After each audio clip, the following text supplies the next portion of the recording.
আসসালামু আলাইকুম। সুপ্রিয় শিক্ষার্থীবৃন্দ, আশা করি সকলেই ভালো আছেন। আপনাদের মাস্টার ক্লাসে আজকে গাণিতিক যুক্তি অংশের আজকের ক্লাসে আমি স্বাগত জানাই। শাওন। তো আজকে মাস্টার ক্লাসে আয়োজন করা মানে আপনারা ক্লাস করবেন অনুপাত এবং সমানুপাত নিয়ে। অনুপাত ও সমানুপাতের যাবতীয় যত সমস্যাগুলি বেসিক আছে তা নিয়ে দুইটা ক্লাসের আয়োজন করা হয়েছে, তার মধ্যে আজকে হচ্ছে প্রথম ক্লাস। তো যেহেতু আমাদের এটা আজকে প্রথম ক্লাস, সো ভেরি ডেফিনেটলি আমাদের কিছু বেসিক পড়ে ফেলতে হবে, একটু কিছু সংজ্ঞার মতো আছে বা সেই সংজ্ঞাগুলোকে বেস করে টুকটাক দু একটা প্রশ্ন হয়তো বা আসতে পারে। তো এই জিনিসগুলো আমাদের প্রথম ক্লাস হিসেবে একটু দেখে ফেলতে হবে। তারপরে অনুপাত সমানুপাতের যে রাশি ভিত্তিক যে সমস্যাগুলো আছে, মান দেওয়া থাকলে সেখান থেকে মান নির্ণয় বা এই টাইপের কিছু প্রবলেম আমাদেরকে সলভ করতে হবে। অনুপাতকে কেন্দ্র করে সাধারণত কিছু মানে কথার সেন্টেন্স মেক টাইপের কিছু ম্যাথ আসে, মানে ডাকের অঙ্ক যেটাকে আমরা বলি আর কি।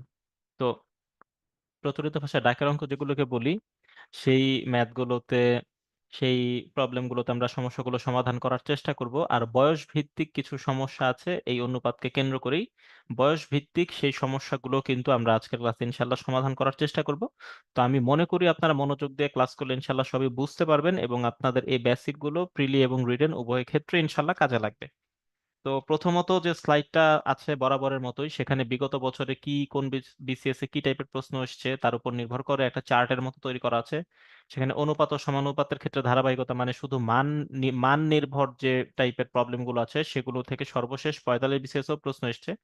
এবং ভগ্নাংশ ও পরিমাপ সম্পর্কিত সমস্যা, ডাকের অঙ্ক যেগুলো আমি বলছিলাম ওই টাইপের সমস্যাগুলো দেখেন 34 বিসিএস এর পর আর আসেনি, তবে আসতে পারে, যেটা বলা যায় না। আর বয়স বিষয়ক সমস্যাগুলো 22 আর 24 বিসিএস এ এসেছিল, যেহেতু একটা দীর্ঘ গ্যাপ পড়ে গেছে এখন আবার এখান থেকে প্রশ্ন আসতেও পারে, বলা যায় না। তো আমরা সমস্যাগুলো সমাধান করে ফেলবো। তো প্রথমেই আমাদের কিছু উম, মানে বেসিক জিনিস শিখে নিতে হবে। অনুপাত জিনিসটা আসলে কি বোঝায়? অনুপাত জিনিসটা আসলে বোঝায় একজনের সাপেক্ষে আরেকজন কতটুকু আছে বা তুলনা টাইপের।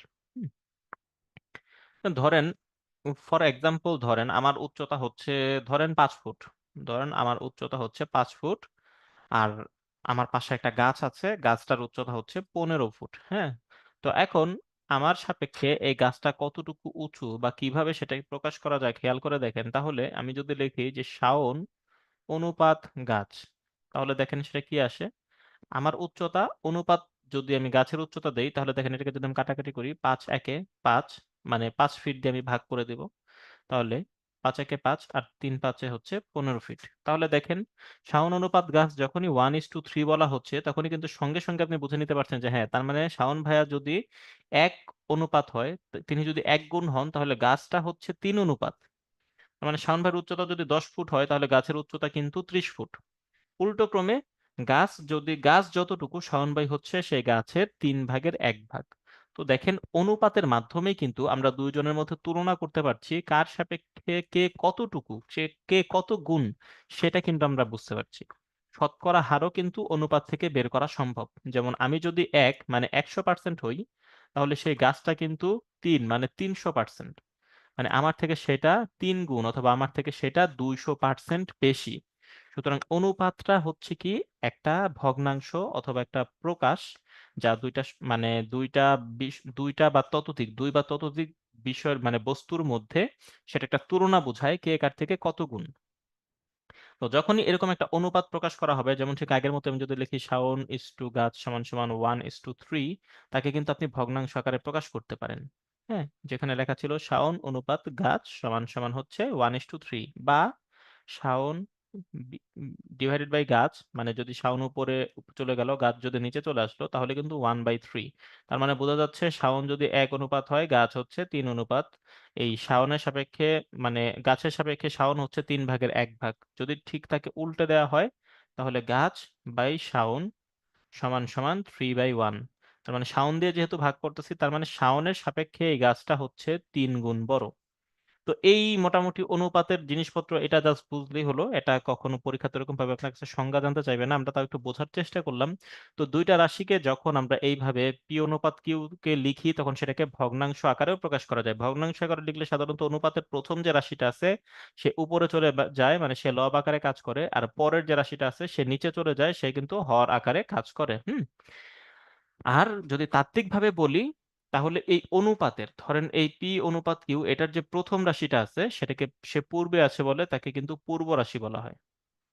তাকে পূর্ব রাশি বলা হয়, পূর্ব রাশি বা পূর্ব পদ বলা হয়, ঠিক আছে। আর পরবর্তী রাশিতে যিনি আছেন তাকে হলো গিয়া, আমরা নর্মালি বলি না যে উত্তরসূরি, বংশের পরবর্তী যারা আছে তাদেরকে উত্তরসূরি বলি, ওটার সঙ্গে মিল রেখে যে পরবর্তীতে আসতেছে তাকে উত্তর পদ অথবা উত্তর রাশি অথবা পরপদও কিন্তু বলা হয়। পূর্ব আর পরপদও কিন্তু তাকে বলা হতে পারে, ঠিক আছে। তো অনুপাতের বৈশিষ্ট্যগুলো দেখেন, একটু আগে যখনই আমি 5 ফিট আর 15 ফিট লিখতেছিলাম তখন কিন্তু 5 ফিট দিয়ে আমি ভাগ করেছি, তাদেরকে কিন্তু আমি ভাগ করতেছি উভয় পক্ষে কিন্তু 5 দিয়ে ভাগ করেছি, একই সঙ্গে তাদের এককগুলোকেও কিন্তু কেটে দিয়েছি। তাই অনুপাতের কখনো কোনো একক হয় না, অনুপাত হচ্ছে জাস্ট দুইটা সংখ্যা দিয়ে বা একটা ভগ্নাংশ দিয়ে প্রকাশ। আর অনুপাতটাকে যখন আমরা প্রকাশ করি তখন সেটাকে কিন্তু একটা ভগ্নাংশ আকারে প্রকাশ করা যায়, এই জায়গা থেকে আমরা দেখতে পারতেছিলাম। অনুপাতের গাণিতিক চিত্রে যেভাবে দেওয়া আছে আপনাকে বিসর্গের মতো, অনুপাত মানে হচ্ছে তুলনা, একজন আরেকজনের সাপেক্ষে কত গুণ বা কত ভাগ। অনুপাতের চলক দ্বারা প্রতি ভাগের সংখ্যা বোঝায়, অনুপাতের চলক দ্বারা প্রতি ভাগের সংখ্যা বোঝায়। তার মানে আমি যদি 1 ভাগ হই তাহলে গাছটা কিন্তু হচ্ছে 3 ভাগ, ঠিক আছে, আর কিছুই না। তো দেখেন, এখন অনুপাতের কিছু ক্লাসিফিকেশন আমাদের জানা দরকার।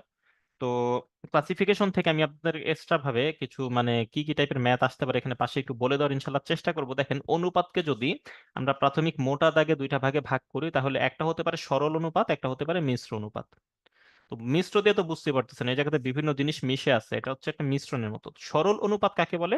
সরল অনুপাত যেখানে হচ্ছে দুইটা মানে অনুপাতের মান থাকবে, একটা পূর্ব পদ, একটা পূর্ব পদ আর একটা উত্তর পদ থাকবে, সেটাকে জাস্ট সরল অনুপাত বলে। এটা খুব সরলতম উদাহরণ, এখানে দুইটা পদ আছে, এটাই হচ্ছে সরল অনুপাত। আর মিশ্র অনুপাত কাকে বলে? যখন একাধিক একাধিক অনুপাতের, যখন আপনি গুণ করবেন, একাধিক অনুপাতের গুণ করে যা পাবেন তা কিন্তু আপনি সেটাকে মিশ্র অনুপাত বলতে পারেন, ঠিক আছে। সেটাকে একাধিক অনুপাতের গুণ করে যা পাবেন তা কিন্তু আপনার মিশ্র অনুপাত হিসেবে কাজ করবে, মিশ্র অনুপাত হিসেবে কাজ করবে,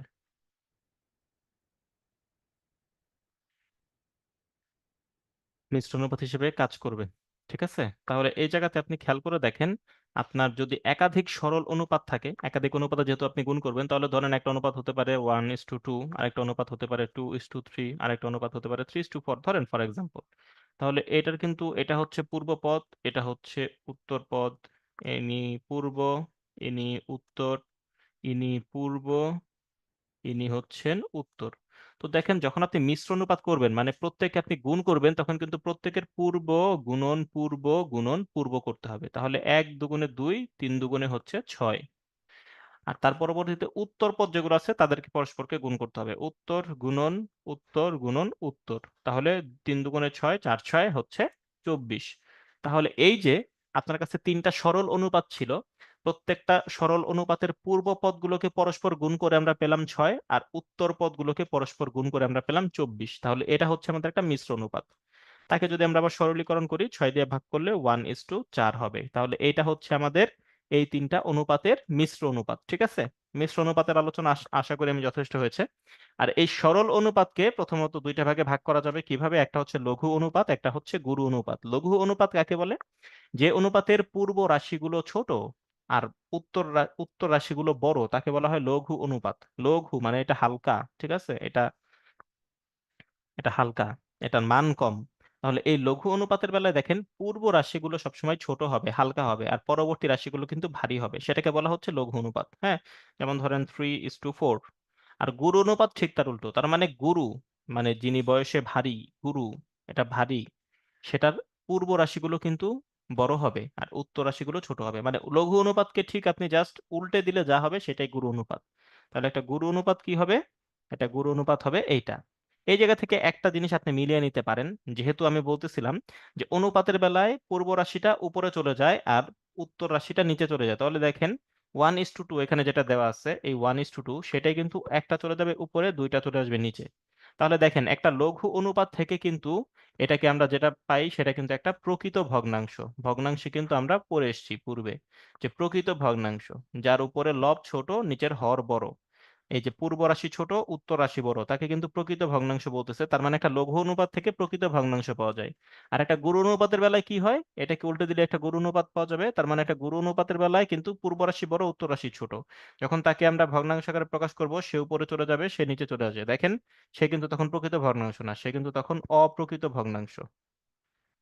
সে কিন্তু অপ্রকৃত ভগ্নাংশ। যে ভগ্নাংশগুলোর লব হচ্ছে বড়, হর ছোট, তাকে কিন্তু অপ্রকৃত ভগ্নাংশ বলে। তাহলে আমরা লঘু অনুপাত থেকে কি পাবো? প্রকৃত ভগ্নাংশ পাবো। আর গুরু অনুপাত থেকে কি পাবো? অপ্রকৃত ভগ্নাংশ পাবো। এটা কিন্তু মনে রাখতে হবে, ঠিক আছে? আর আরেকটা যেটা আছে একানুপাত। একানুপাত কাকে বলে? যার পূর্ব রাশি আর উত্তর রাশি সমান তাকে একানুপাত বলে। যার পূর্ব রাশি আর উত্তর রাশিগুলো সমান তাকে একানুপাত বলে। একানুপাতে সবসময় কাটাকাটি কাটাকাটি করে সর্বশেষ পর্যন্ত সেটা 1:1 হয় না, মানে উভয়ই পরস্পরের সমান, উভয়ই পরস্পরের এক গুণ এক গুণ, কেউ কারো থেকে বড়ও না ছোটও না।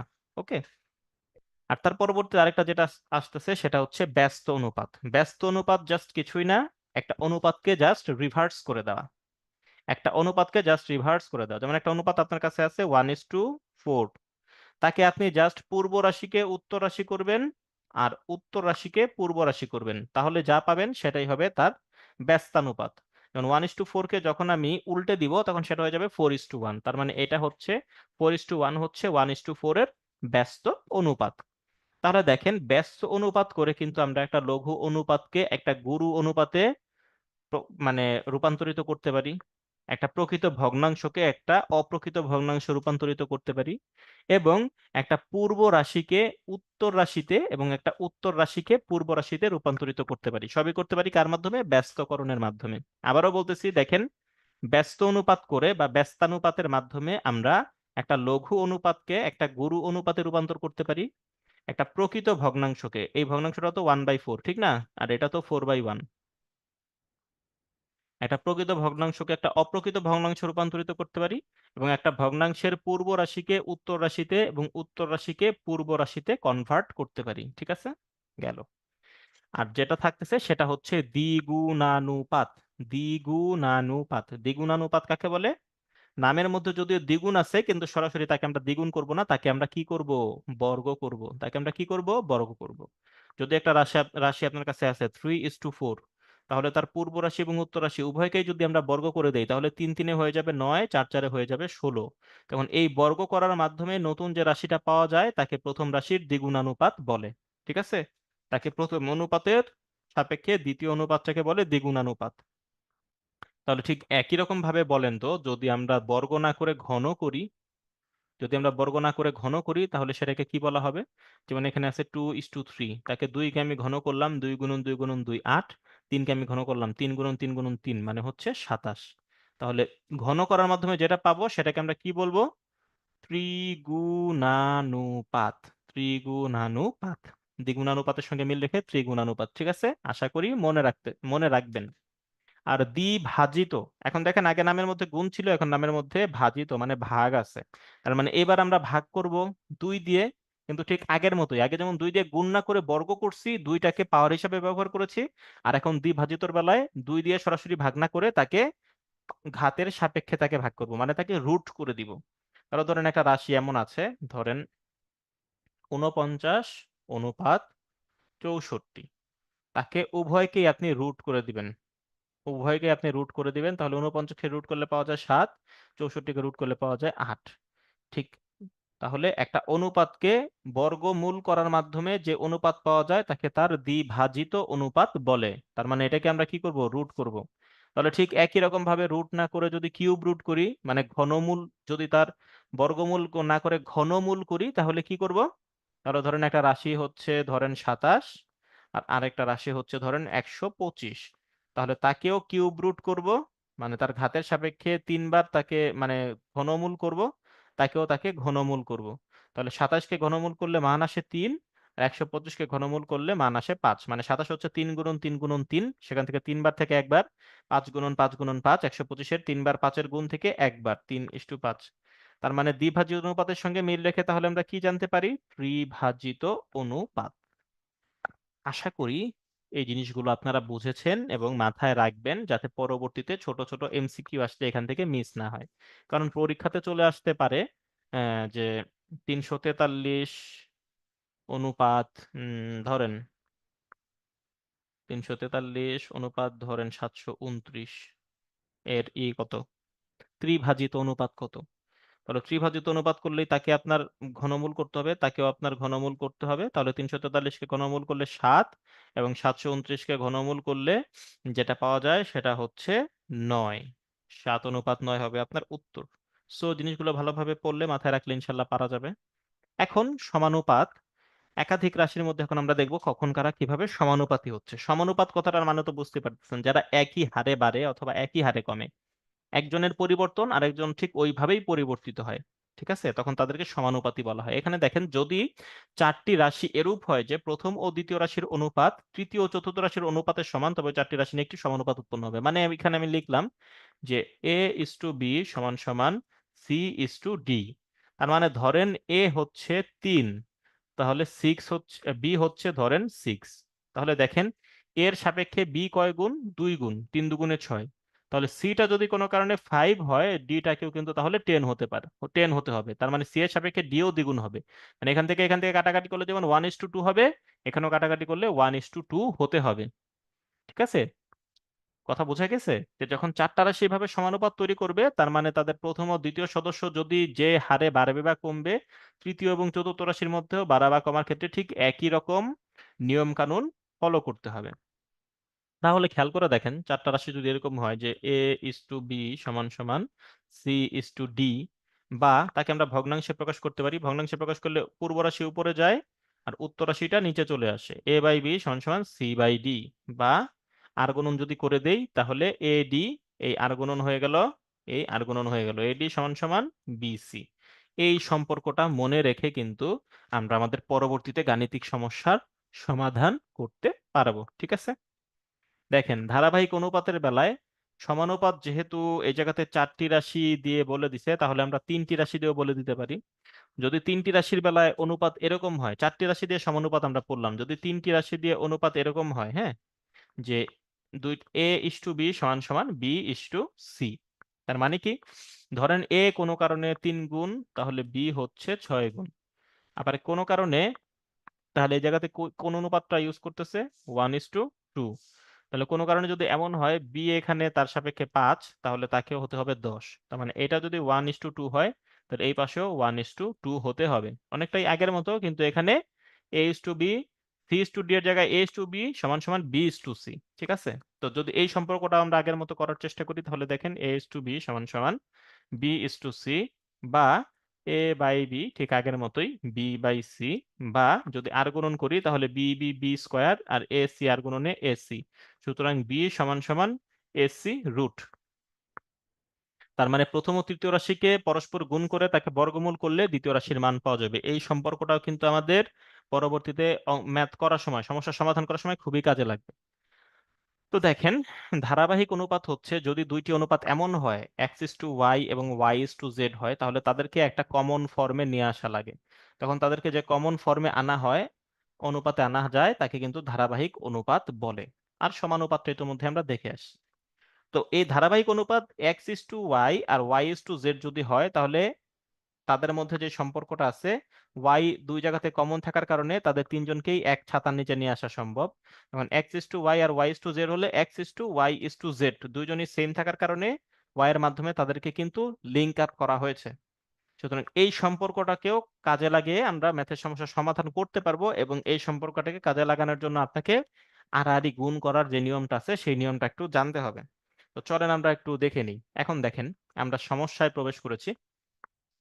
এখানে বলে দিচ্ছে 5:18, তারপরে দেওয়া আছে 7:2 আর 3:6 এর মিশ্র অনুপাত কত। তো মিশ্র অনুপাতের বেলায় কিন্তু আমরা পরস্পর পূর্ব রাশিগুলোকে একজন আরেকজনের সঙ্গে গুণ করে দিয়েছি, আর উত্তর রাশিগুলোকে একজন আরেকজনের সঙ্গে গুণ করে দিয়েছি, ঠিক না? তাহলে গুণ যদি করে দেই, তাহলে 5×7 = 35, 3 × 35 হচ্ছে 105। ভালো কথা। আর এখানে 18×2 = 36, আর 18×2 = 36, আর 36×6 কত হবে? তাহলে 6×6 = 16, 6×6 = 36, 6 হাতে 3, 36 × 6, তাই তো? 216 আর কি, হ্যাঁ তাই তো, 216, 6×6 = 36, হাতে 3, 3×6 = 18, 2, 216। এই যে দেখেন, 105:216। 105:216 যদি আপনি করতে যান, নিঃসন্দেহে আপনি 3 দিয়ে আগে তাদেরকে ভাগ করতে পারবেন। 3 দিয়ে যদি তাদের ভাগ করেন, তাহলে 3 দিয়ে ভাগ করলে এখানে হয়ে যাবে 35, 3 দিয়ে ভাগ করলে এখানে হয়ে যাবে 72। তার পরবর্তীতে তাদের আবার 7 দিয়ে ভাগ করা, সরি না, 7 দিয়ে তো আর ভাগ করা যাবে না। 35:72 কিন্তু তাদের মধ্যে রাখতে হবে, এটাকে আর ছোট করা যাবে না।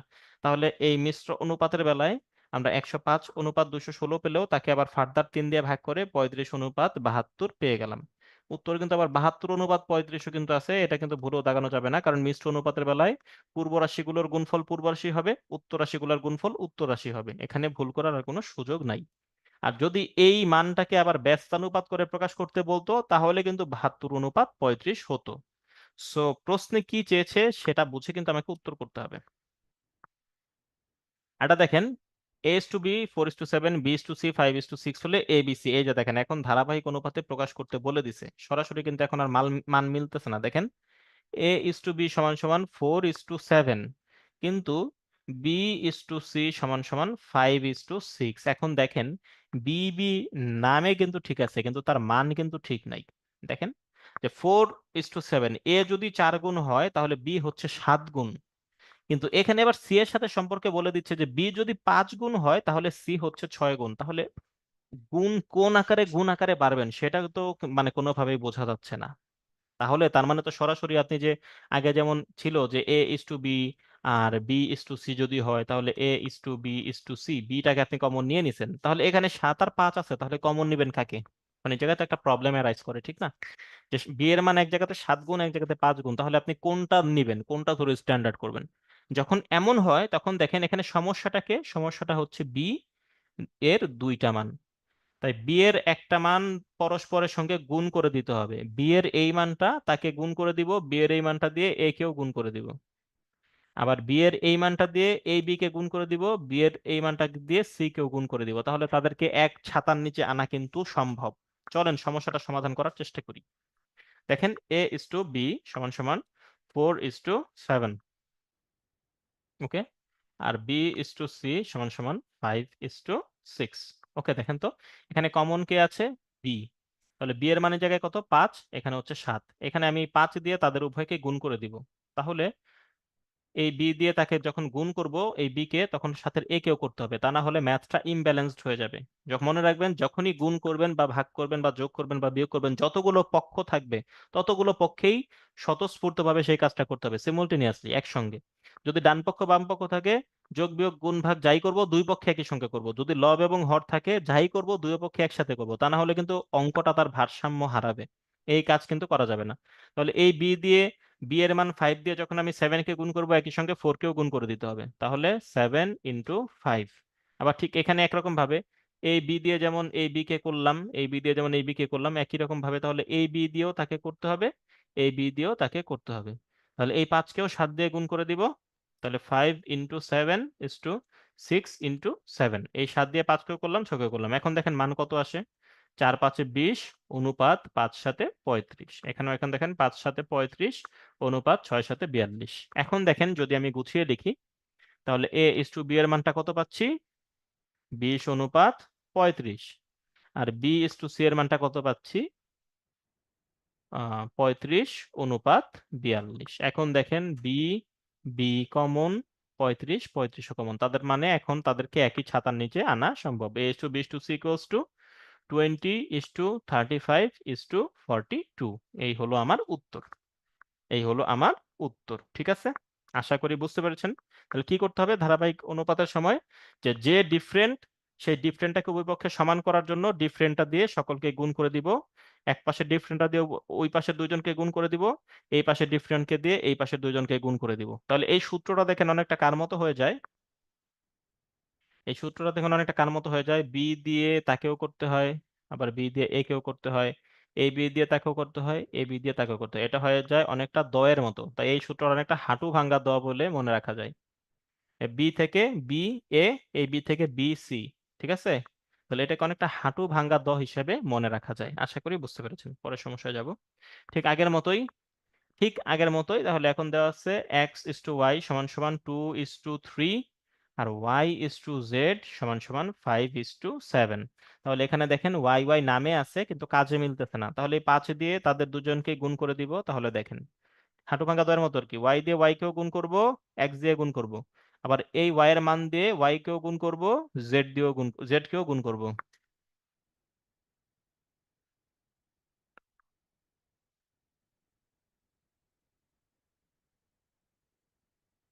ঠিক আছে, ওকে। এই 5 দিয়ে 3 এর মানকেও গুণ করে দিলাম, 2 এর মানকেও গুণ করে দিলাম। আবার এখানে ওয়াইড যে ডিফারেন্ট মান আছে 3, এই 3 দিয়ে 5 কেও গুণ করে দিলাম, 7 কেও গুণ করে দিলাম। তাহলে এখানে কি পাচ্ছি, 5 দুগুণে 10 ইস টু 3 5 15। এখানে আবার পাচ্ছি 3 5 15 ইস টু 3 7 21। সুতরাং এখন দেখেন এক্স ওয়াই আর ওয়াই জি। তাহলে এক্স ওয়াই এর মান আসতেছে 10:15, এখানে আসতেছে 10 ইস টু, সরি, 15:21। সুতরাং X is to Y is to Z সমান সমান 10:15:21। ওকে, 10:15:21, এই হচ্ছে উত্তর। আগেরটা এটা হুবহু সেম। এখন দেখেন 3 9 ও 4-এর চতুর্থ সমানুপাতিক কত। 3 9 ও 4-এর চতুর্থ সমানুপাতিক কত? তাহলে চতুর্থ সমানুপাতিক বের করার সময় আমরা কোন জিনিসগুলো খেয়াল করেছিলাম, যে এ ইস টু বি সমান সমান বি, সরি, বি লিখলাম কেন, সি লিখবো, মুছে ফেললাম। এ ইস টু বি সমান সমান সি ইস টু ডি। তার মানে এর থেকে বি যত গুণ বা যত ভাগ, সির সাপেক্ষে ডিও তত গুণ বা তত ভাগ। তাহলে দেখেন 3 9 ও 4-এর চতুর্থ সমানুপাতিক কত। তার মানে 3 হচ্ছে এ, 9 হচ্ছে বি, সি হচ্ছে 4, ডি এর মানটা জানি না।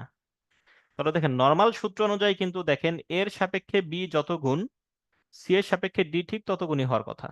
তাহলে 3 থেকে বি দেখেন কত গুণ করে হয়েছে, 3 কে 3 দিয়ে গুণ করে কিন্তু আমরা বি এর মান 9 পাই। তাহলে 4-কেও যদি আমরা 3 দিয়ে গুণ করি তাহলে ডি এর মান পাবো 3 4 12। এটা হচ্ছে উত্তর। বা ভিন্ন আরেকভাবে আমরা করতে পারতাম, আমরা কি জানতাম, যে এ ইস টু বি সমান সমান সি ইস টু ডি, বা এ বাই বি সমান সমান সি বাই ডি, তাই তো। বা ডি এর মান জানতে চাই, তাহলে ডি কে এই পাশে নিয়ে আসি আর গুণন করে উপরের দিকে, আর এ কে এখানে নিচে নিয়ে যাই, বি কে এখানে আর গুণন করে সি এর সঙ্গে উপরে নিয়ে যাই। তাহলে ডিটা এখানে উপরে চলে আসলো, আর এখানে সি এর সঙ্গে নিচের বিটা উপরে গুণ আকারে চলে গেল, আর এই এটা নিচে আর গুণন হয়ে নিচে চলে গেল। ওকে। বা তাহলে দেখেন সি এর মান কত ছিল, 4, বি এর মান ছিল 9, আর এ এর মান কত ছিল 3। কাটাকাটি করেন, 3 4 12, তার মানে ডি এর মান কিন্তু 12। এবং দেখেন এই ভগ্নাংশ আকারে আপনি ম্যাথ করলে যতটুকু সময় যাবে তার থেকে কিন্তু জাস্ট এই জায়গাতে এই সেন্সটা কাজে লাগাই ফেলেন, তাহলে কিন্তু সহজেই মিলিয়ে ফেলতে পারবেন। ওকে। তাহলে দেখেন এই প্রথম নিয়মটা কিন্তু তুলনামূলক সহজ, দ্বিতীয় নিয়মটা কিন্তু একটু জটিল। এখন দেখেন বলে দিছে দুটি সংখ্যার অনুপাত 5:8। দুটি সংখ্যার অনুপাত কত, 5:8। উভয়ের সঙ্গে 2 যোগ করলে অনুপাতটি 2:3 হয়। একটা জিনিস মনে রাখতে হবে যে অনুপাত কখন আমরা ব্যবহার করি, কার সাপেক্ষে কত কে কত ভাগ। যেমন আমার প্রথমে যখন উদাহরণ দিছিলাম যে শাওন অনুপাত গাছ, আমি ছিলাম 5 ফিট আর গাছটা ছিল 15 ফিট, তখন সেটাকে অনুপাত করে নিয়ে এসেছিলাম 1:3-তে। তাহলে দেখেন তো আমার আর গাছের উচ্চতার অনুপাত 1:3, কিন্তু বাস্তবে আমার মানটা কত, 5 ফিট। মানে একের সঙ্গে 5 দিয়ে গুণ করে মানটা পাওয়া লাগতেছে। গাছও কিন্তু অনুপাতের রাশি 3 ছিল, তাকে 5 দিয়ে গুণ করে তার প্রকৃত রাশি 15 ফিটটা পাওয়া লাগতেছে। তাহলে এখানে দেখেন যে দুইটা সংখ্যা আছে, একজন 5 আর একজন 8 অনুপাত, তারা কিন্তু প্রকৃত সংখ্যা নয়। মানে প্রকৃত সংখ্যা তাদের থেকে অবশ্যই বড় কিছু একটা হতে পারে, তার মানে তার সঙ্গে কোনো একটা সংখ্যা গুণ দিয়ে সেই প্রকৃত সংখ্যাটা পাওয়া যাবে, তাই তো। যেমন এখানে আমার উচ্চতার অনুপাত এবং গাছের উচ্চতার অনুপাতের সঙ্গে আমরা 5 দিয়ে গুণ করে করে আমাদের প্রকৃত উচ্চতাটা আমরা পাচ্ছিলাম। তাহলে এখানে 5-এর সঙ্গে আমি ধরি এক্স দিয়ে গুণ করলে প্রকৃত সংখ্যাটা পাবো, 8-এর সঙ্গে ঠিক সেই এক্স দিয়ে গুণ করলেই প্রকৃত সংখ্যাটা পাবো। হুম। তাহলে দেখেন দুইটা সংখ্যার অনুপাত যদি 5:8 হয়, তাহলে ধরি প্রথম সংখ্যাটা হলো, প্রথম সংখ্যাটা হলো 5x আর দ্বিতীয় সংখ্যাটা হলো 8x। এখন বলছে কি, উভয়ের সঙ্গেই আপনি যদি 2 করে যোগ করেন তাহলে সেই নতুন অনুপাতটা হবে 2:3। তার মানে কি বলছে, যদি এই সংখ্যাটার সঙ্গে 2 যোগ করি অনুপাত, আর এই সংখ্যাটার সঙ্গে আমি 2 যোগ করি, তাহলে এই দুইজনের নতুন অনুপাত কি দাঁড়ায়, 2:3। ক্লিয়ার কিনা? আবারও দেখেন, দুইটা সংখ্যার অনুপাত ছিল 5:8। তাহলে আমি ধরে নিলাম প্রথম সংখ্যাটা 5x, দ্বিতীয় সংখ্যাটা 8x। এখন বলে দিছে এই দুইটা সংখ্যার সঙ্গে যদি 2 করে যোগ করা হয়, তার মানে 5x এর সঙ্গে যদি 2 যোগ করা হয় আর 8x এর সঙ্গে যদি 2 যোগ করা হয়, তাহলে এই যোগ করার কারণে এই দুইটা সংখ্যার মধ্যে অনুপাতের নতুন মান হবে 2:3। এখন সংখ্যা দুটো বের করতে বলছে। তাহলে সংখ্যা দুটো আমি বের করতে পারবো তখনই যখন এই অজানা এক্স এর মান আমি বের করতে পারবো। সুতরাং এই সম্পর্ক থেকে তাহলে আমরা কাজ করতে পারি। তাহলে যখন দুইটা অনুপাতের বেলায় পূর্ব রাশিটা উপরে চলে যায়, তাহলে এখানেও 5x+2 উপরে চলে যাবে আর 8x+2 নিচে চলে আসবে। তাহলে 2/3 আর গুণন করে দেন। আর গুণন করে দিলে তিনটা তাদের সঙ্গে গুণ হবে। তাহলে 3×5 15x প্লাস 3×2 = 6 সমান সমান 8×2 = 16x প্লাস 2×2 = 4। বা এই 6টা এই পাশে রইলো, 4টা এই পাশে পক্ষান্তর করে নিয়ে আসেন বিয়োগ। আর এখানে 16x রইলো, এই 15x এই পাশে নিয়ে যান, বিয়োগ হবে। কারণ পক্ষান্তরের নিয়ম তো জানেনই, এক পাশে যোগ থাকলে আরেক পাশে সেটা বিয়োগ হয়ে যায়, এক পাশে বিয়োগ থাকলে আরেক পাশে সেটা যোগ হয়ে যায়। বা 6 থেকে 4 গেলে 2, 16x থেকে 15x চলে গেলে x। সুতরাং x এর মান হচ্ছে 2। x এর মান যদি 2 হয় তাহলে এই সংখ্যাটা কত হবে? 5 × 2 = 10। এই সংখ্যাটা কত হবে? 8 × 2 = 16। তাহলে একটা সংখ্যা 10 আর একটা সংখ্যা 16। ঠিক আছে? বাস্তবে মিলায় দেখেন, এই 10-এর সঙ্গে যখন 2 যোগ করা হইতো তখন 12 হইতো, 16 সঙ্গে যখন 2 যোগ করা হইতো 18 হইতো। তাদের অনুপাত করলে 6×2 = 12, 3×6 = 18। তার মানে দেখেন, আপনি শুদ্ধি পরীক্ষা করেন, যাই করেন না কেন, আপনি কিন্তু ঠিকই অঙ্কটা সত্যতা যাচাই করতে পারতেছেন। এখন খেয়াল করে দেখেন, 100 হতে বড় দুইটি পূর্ণ সংখ্যার যোগফল হচ্ছে 300। তার মানে 100 থেকে বড় দুইটা সংখ্যা, একটা সংখ্যা হইতে পারে তাইলে 102, আরেকটা সংখ্যা হতে পারে 198, যে দুইজনকে যোগ করলে 300 পাওয়া যায়। একটা সংখ্যা হতে পারে 101, একটা সংখ্যা হতে পারে 199, দুইজনের যোগফল 300। একটা সংখ্যা হতে পারে 150, আরেকটা সংখ্যা হতে পারে 150, দুইজনের যোগফল 300। এরকম যে কোনো এরকম অসংখ্য প্রবাবিলিটি আছে যে 100-তে বড় যে কোনো দুইটা পূর্ণ সংখ্যার যোগফল 300। মানে মোট কথা হচ্ছে দুইটা সংখ্যাই 100 থেকে বড় হইতে হবে এবং দুইটা সংখ্যার যোগফল হবে 300। বলছি কি সংখ্যা দুইটার অনুপাত কত? এখন সংখ্যা দুইটার অনুপাত কত সেটা তো জানা আমার পক্ষে সম্ভব না। কারণ ধরেন একটা সংখ্যা 102 আর একটা সংখ্যা 198 হলে তাদের 2 দিয়ে ভাগ করলে এখানে পাবো আমি 51 আর এখানে পাবো আমি 99। এরকম অসংখ্য অনুপাত তো পাওয়া সম্ভব। সো এত অসংখ্য অনুপাত থেকে কোনটা কি হবে সেটা তো আমি করা যাবে না। তাহলে মানে নির্ণয় করা তো যাবে না। তাহলে আমার জন্য সুবিধাজনক কি, অপশনেই যেগুলো আছে সেগুলোরই সত্যতা শুদ্ধতা যাচাই করা, যে তাহলে কোনটা অনুপাত হিসাবে কাজে লাগানো যেতে পারে, কোনটা তাহলে অনুপাত হিসাবে কাজে লাগানো যেতে পারে, কোনটা আসলে এটাকে মানে সিদ্ধ করতেছে এই সম্পর্কটাকে। তাহলে খেয়াল করে দেখেন, প্রথম যে অপশনটা আছে 1:9, তো অনুপাতের রাশিগুলো যোগ করে সেই জায়গা থেকে কিন্তু সংখ্যা পাওয়া যায়, ঠিক না? তো যখন এরকম কোনো অনুপাত দেওয়া থাকে আর দুইজনের যোগফল দেওয়া থাকে তখন আমরা কি কাজ করি? অনুপাতের রাশিগুলো যোগ করি। মানে ধরলাম সে 1 গুণ আর সে 9 গুণ, তাহলে এই দুইজন টোটালি আছে 10 গুণ। তো দুইজন যদি টোটালি 10 গুণ থাকে তাহলে প্রথম সংখ্যাটা কত? প্রথম সংখ্যাটা কত? প্রথম সংখ্যাটা হচ্ছে এই 300-কে যদি আমি 10 গুণ দিয়ে ভাগ করি, তাহলে 300-র সাপেক্ষে প্রথম সংখ্যাটা 1 গুণ আর দ্বিতীয় সংখ্যাটা 9 গুণ, দুইজনে মিলে হচ্ছে 10 গুণ। তাহলে দুইজনের যোগফল যদি 300 হয় তার মানে 10 গুণ সমান সমান 300। তাহলে প্রথম সংখ্যাটা বের করতে গেলে কি, 300-কে আমি 10 গুণ দিয়ে ভাগ করলাম আর তার সাপেক্ষে প্রথম সংখ্যাটা হচ্ছে 1 গুণ। তাহলে 300-কে 10 দিয়ে ভাগ করলে 30, 30 একে হচ্ছে 30। প্রথম সংখ্যাটা 30 আর দ্বিতীয় সংখ্যাটা তাহলে কত খেয়াল করেন। দ্বিতীয় সংখ্যাটাও 300-কে আমরা ভাগ করব তার যোগফল 10 গুণ দিয়ে, আর দ্বিতীয় সংখ্যাটার অনুপাত হচ্ছে 9, তার মানে দ্বিতীয় সংখ্যাটা হচ্ছে 9 গুণ। তাহলে 30, 3 নং 27, 270। হ্যাঁ, 30 আর 270 যোগ হয় ঠিকই 300 হয় এবং দুজনের অনুপাত 1:9। কিন্তু এখানে একটা সংখ্যা তো 30, সেটা তো 100 থেকে ছোট। তাহলে এটা কি নেওয়া যাবে? তাহলে এটা নেওয়া যাবে না, কারণ এই জায়গাতে একটা সংখ্যা 100 থেকে অনেক ছোট হয়ে যাচ্ছে, তাহলে বাদ। ওকে, দ্বিতীয় সংখ্যাটা দেখার চেষ্টা করি। তাহলে ঠিক একই রকম নিয়মে 2:5।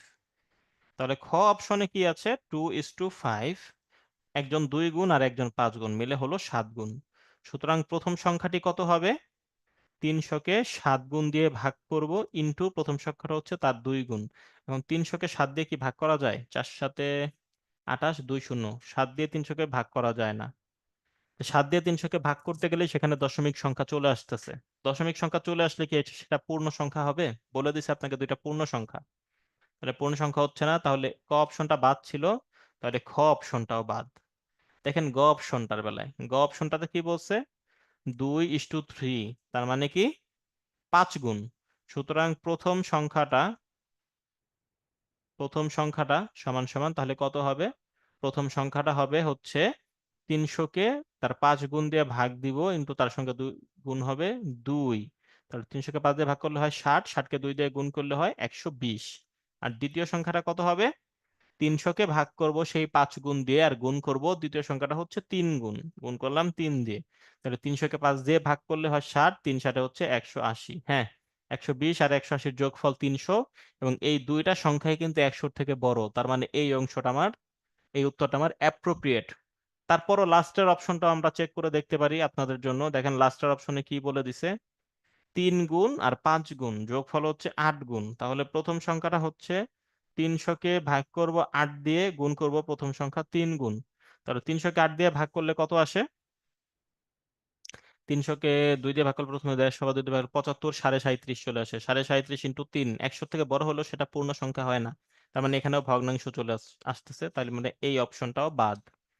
তাহলে দেখেন এই জায়গা থেকে উত্তর পাওয়া যাচ্ছে 2:3। এখন দেখেন আপনি সংখ্যা অসংখ্য হতে পারতো, সেই জায়গা থেকে কোনটা অপশন হিসেবে পাবেন না পাবেন তার মধ্যে অনেক ধরনের ঝামেলা ছিল, কিন্তু তার থেকে তখন সহজ হচ্ছে অপশন টেস্ট। সুতরাং এরকম ভাবে যখন বিসিএস এ আপনি প্রিলিমিনারি পরীক্ষার সময় যখন একাধিক অপশন আসে যে হ্যাঁ আপনি অঙ্ক করে সহজ পথে যাওয়ার থেকে অপশন টেস্ট করে শুদ্ধি পরীক্ষা করে সেটা বের করা সম্ভব, তখন সেটাই করতে হবে। এই ম্যাথে আমরা সেই শুদ্ধি পরীক্ষা করেই দেখলাম যে 2:3 দ্বারাই কিন্তু প্রশ্নটাকে ভেরিফাই করা সম্ভব। ওকে, পরের সমস্যা চলেন। এখন একটা সম্ভাব্য প্রশ্ন যোগ করা হয়েছে, দুটি রাশির অনুপাত হচ্ছে 5:11।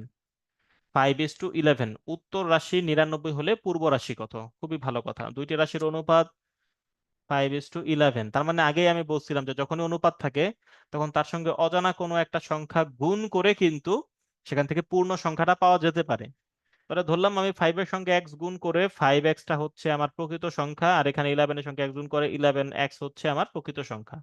তাহলে উত্তর রাশি 99, উত্তর রাশি কোনটা? পরেরটা। তার মানে বলে দিছে যে উত্তর রাশিকে যেটা আমরা 11x ধরতেছি সেটা বাস্তবে আসলে 99। তাহলে বা x সমান সমান 99 ভাগ 11 সমান সমান হচ্ছে 9, তার মানে আমরা যেটাকে x ধরতেছি সেই সংখ্যাটা আসলে 9।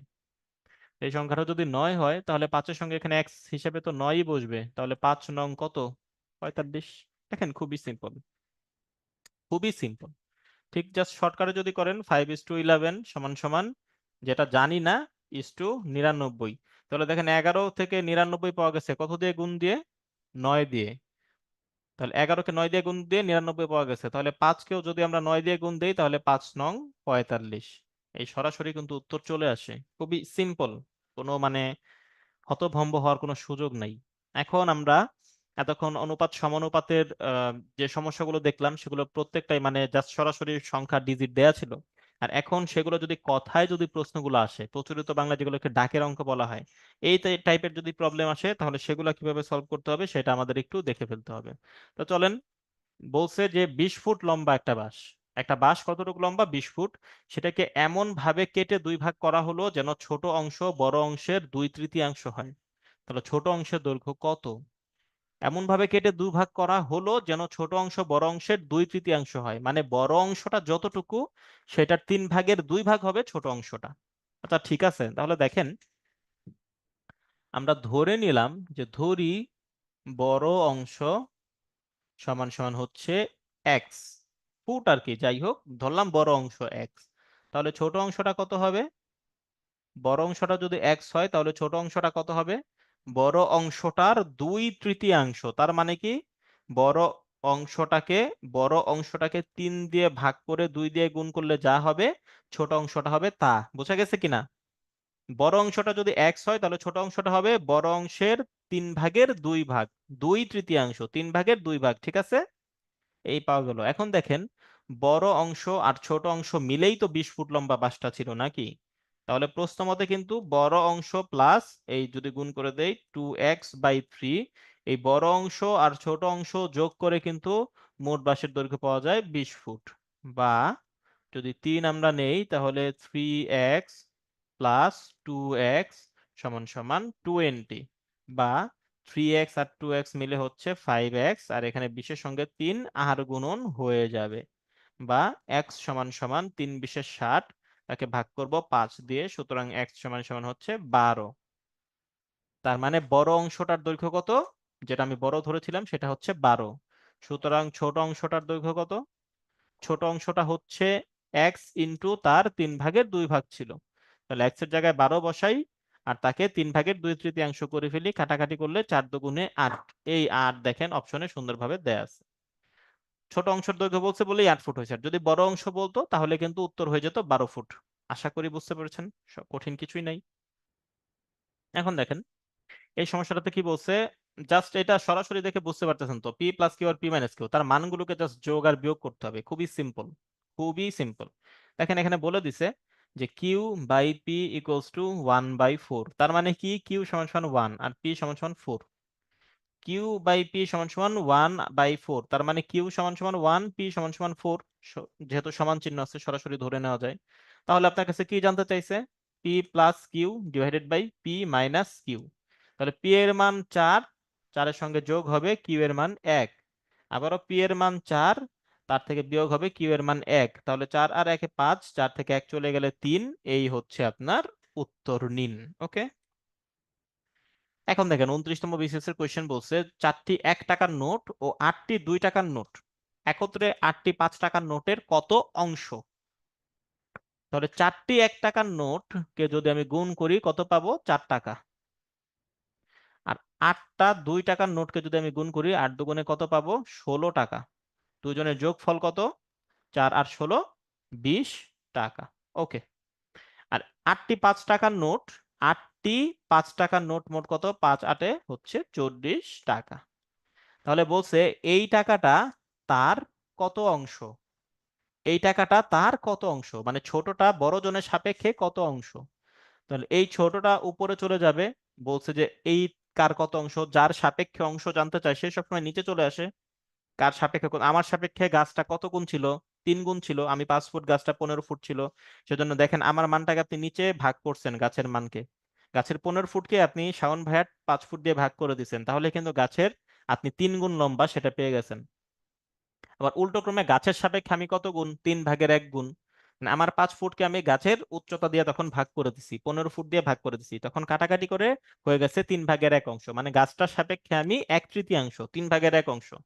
তাহলে এই 8টি 5 টাকার নোটের কত অংশ সেটা জানতে চেয়েছে। তাহলে 8টি 5 টাকার নোট হচ্ছে কত? 40 টাকা। আর এই জায়গায় নোটগুলোর যোগফল হচ্ছে 20 টাকা। তাহলে এই টাকাটা তার সাপেক্ষে এই টাকার কত অংশ, এই ভাগাভাগি করে দেখেন এই হাফ অংশ, উত্তর চলে আসতেছে। 20 একে 20, 20 দুগুণে 40। ওকে, খুবই সিম্পল, মানে মাথা গরম করার কোনো কিছু নাই। এই ম্যাথটা একটু সুন্দর, একটু সুন্দরভাবে এই ম্যাথটা একটু বুঝে করলে মানে ভালো হয়। কোন সংখ্যার হাফ অংশের সঙ্গে 6 যোগ করলে সংখ্যাটির 3/2 অংশ হয়? কোন সংখ্যা জানি না, জানতে চাইছে সংখ্যাটি কত। তাহলে ধরি সংখ্যাটি, সংখ্যাটি এক্স, ধরি সংখ্যাটি এক্স, তাহলে বলছে সংখ্যাটির অর্ধেক অংশের সঙ্গে, তার মানে সংখ্যাটির অর্ধেক অংশের সঙ্গে মানে হাফ অংশ, সংখ্যাটির অর্ধেক অংশের সঙ্গে কত যোগ করব? 6 যোগ করব। 6 যোগ করলে কত পাওয়া যাবে? সংখ্যাটির 3/2 অংশ পাওয়া যাবে, সংখ্যাটির 3/2 অংশ পাওয়া যাবে। আবারও বলতেছি, সংখ্যাটির অর্ধেক অংশের সঙ্গে 6 যোগ করলে সংখ্যাটির 3/2 অংশ পাওয়া যায়, এইটাই তো বলতেছে। ঠিক আছে, তাহলে দেখেন যদি আর গুণন করে দেই তাহলে x/2 plus 6 equals to 2x/3।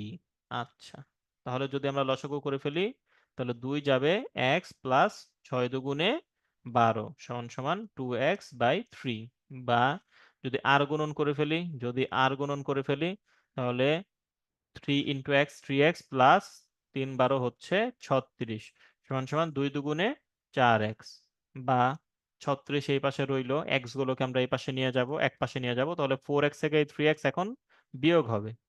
সুতরাং 36 ইকুয়ালস টু এক্স, তার মানে সেই সংখ্যাটা হচ্ছে 36। সুতরাং পরীক্ষাতে এইভাবে হাফ অংশ না বলে এক তৃতীয়াংশ বলুক বা যেই কোনো সংখ্যা বলুক বা 5/1 বলুক, যাই বলুক না কেন, আপনি ওই অনুযায়ী এই ইকুয়েশনটা জাস্ট কাজে লাগাবেন, ওই অনুযায়ী জাস্ট এই ইকুয়েশনটা কাজে লাগাবেন, সরাসরি এক্স এর মান উত্তর বের হয়ে আসবে। একদম একদম খুবই খুবই সিম্পল। এখন দেখেন 22তম বিসিএস এর কোয়েশ্চেন। 60 মিটার বিশিষ্ট, মানে 60 মিটার দৈর্ঘ্য বিশিষ্ট একটি বাঁশকে 3:7:10 অনুপাতে ভাগ করলে টুকরাগুলোর সাইজ কত? তাহলে খেয়াল করে দেখেন, যে দৈর্ঘ্য আপনি ভাগ করতেছেন সেটার একটা অনুপাত হচ্ছে 3, একটা অনুপাত 7, একটা অনুপাত হচ্ছে 10। তাহলে ঠিক আগের মতোই, সে যদি 3 অনুপাত হয় তাহলে ধরলাম তার মূলত দৈর্ঘ্যটা হবে 3x, তার হবে 7x, তার হবে 10x। ঠিক আছে? তাহলে তাদের অনুপাতগুলো যদি 3:7:10 হয়, তাহলে ধরলাম টুকরোগুলো হবে টুকরোগুলো হবে টুকরোগুলো হবে তাহলে কত? 3x, 7x আর 10x, তাই তো? এখন দেখেন এই টুকরোগুলো 3x, 7x আর যদি 10x হয়, তাহলে তাদের যোগফলই তো হচ্ছে 60 মিটার, নাকি? 60 মিটারের বাসটাকেই তো 3x, 7x আর 10x এ পরিণত করা হয়েছে। তাহলে প্রশ্ন মতে 3x plus 7x plus 10x equals to কিন্তু 60 মিটার। আচ্ছা, এটা বাংলায় লিখছি, এটাও বাংলায় লিখলাম, এটা 60 মিটার। বা 3 এর সাথে 10, 10 এ 20, 20x সমান সমান 60। সুতরাং x সমান সমান 60 কে 20 দিয়ে ভাগ করলে কত চলে আসতেছে? 3। 3, তার মানে এক্স এর মান 3। এক্স এর মান যদি 3 হয়, তাহলে প্রথম বাঁশের টুকরোটা কত? 3 3 হচ্ছে 9 মিটার, পরের জন হচ্ছে 3 7 21 মিটার, পরের জন হচ্ছে 3 10 30 মিটার। এই 9, 21 আর 30 হচ্ছে আপনার উত্তর। যদি এইভাবে আপনি এক্স ধরে এইভাবে না করে যদি মনে মনে অন্যভাবে করতে চাইতেন, তাও পারতেন। তখন আপনাকে এই অনুপাতগুলো যোগ করা লাগতো, যে তাহলে এই জায়গাতে একটা অনুপাত হচ্ছে 3:7:10, তাহলে ওই অনুপাতের রাশিগুলো কত? 3+7+10 সমান সমান হচ্ছে 20। সুতরাং প্রথম টুকরা দেখেন যে তিনটা টুকরার অনুপাত হচ্ছে একজন 3 গুণ, একজন আরেকজন 7 গুণ, আরেকজন 10 গুণ। তাহলে দেখেন এই 60 মিটার মোট বাঁশটাকে 3, 7 আর 10 মিলে হচ্ছে টোটাল 20 গুণ। তাকে 20 গুণ দিয়ে আমি ভাগ করে প্রথম টুকরোটা হচ্ছে এই টোটাল 20 গুণের 3 গুণ, তাই তো? এইভাবেও তো আপনি করতে পারতেন, যে টোটাল একজন 3 গুণ, একজন 7 গুণ, একজন 10 গুণ। অবশ্যই এই 3 গুণ, 7 গুণ আর 10 গুণ মিলেই 20 গুণ হয়। আর এই 20 গুণ মানেই হচ্ছে 60 মিটারের এই বাসটা। তাহলে 60 মিটারের এই বাসটাকে যদি আমি 20 গুণের 20 দিয়ে ভাগ করি, তখন প্রথম বাসটা হচ্ছে 3 গুণ। কাটাকাটি করলে দেখবেন এই 9 মিটার আসতেছে। তাহলে দ্বিতীয় টুকরাটাও ঠিক একই রকম ভাবে 60কে আমরা ভাগ করব 20 গুণ দিয়ে। দ্বিতীয় টুকরাটা ছিল তার 7 গুণ, উত্তর আসবে 21 মিটার। অনুরূপ ভাবে তৃতীয় টুকরাটা হচ্ছে 60 গুণ 10/20, কাটাকাটি করলে সরাসরি চলে আসতেছে 30 মিটার। সুতরাং আপনি কিভাবে ম্যাথটা করবেন সেটা এখন আপনার উপরই নির্ভর করবে। ওকে। একজন চাকুরিজীবীর বেতনের 10/1 অংশ কাপড় ক্রয়ে, 3/1 অংশ খাদ্য ক্রয়ে এবং 5/1 অংশ বাসা ভাড়ায় ব্যয় হয়, তার আয়ের শতকরা কত ভাগ অবশিষ্ট রইল?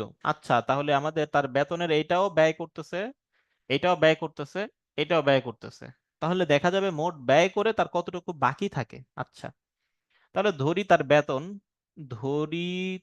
বেতন হচ্ছে এক্স, তাই তো? ধরি তার বেতন এক্স। তাহলে বেতন এক্স হলে কাপড় ক্রয়ে ব্যয় কত? কাপড় ক্রয়ে ব্যয় হচ্ছে 10/1 অংশ, তার মানে এক্স এর 10/1 অংশ। আচ্ছা, খাদ্য ক্রয়ে কতটুকু ব্যয়? খাদ্য ক্রয় ব্যয় হচ্ছে 3/1 অংশ, তাহলে সেই এক্স এর 3/1 অংশ হচ্ছে খাদ্য ক্রয় ব্যয় হয়, এবং 5/1 অংশ বাসা ভাড়ায় ব্যয় হয়। তাহলে বাসা ভাড়ায় ব্যয় হয় কত? এক্স এর 5/1 অংশ বাসা ভাড়ায় ব্যয় হচ্ছে। তাহলে তার মোট কতটুকু ব্যয় হয় এটাকে যদি আমরা যোগ করতে চাই, মোট যদি কতটুকু ব্যয় হয় সেটাকে যদি যোগ করতে চাই, তাহলে x/3, x/10, x/5, এখানে 5টা বাংলায় লিখলাম যেন। তাহলে 10, 3 আর 5-এর লসাগু কত হয় এখন সেটা কিন্তু বুঝতে হবে। 10, 3 আর 5-এর লসাগু সম্ভবত 30। করেই দেখাই। 10, 3 আর 5-এর লসাগু হচ্ছে 5 দিয়ে করলে 2, 3, 5, তা 5 × 10, 5 দিয়ে করলে 2, 3 আর এটা হচ্ছে 1, তাহলে 5 × 10 আর 3 × 10 হচ্ছে 30। তাহলে 30-এর মধ্যে 10 যায় 3 বার, তাহলে 3x প্লাস 30-এর মধ্যে 3 যায় কয়বার? 10 বার, তাহলে হচ্ছে 10x প্লাস 30-এর মধ্যে x যায় 5 যায় 6 বার, তাহলে হচ্ছে 6x।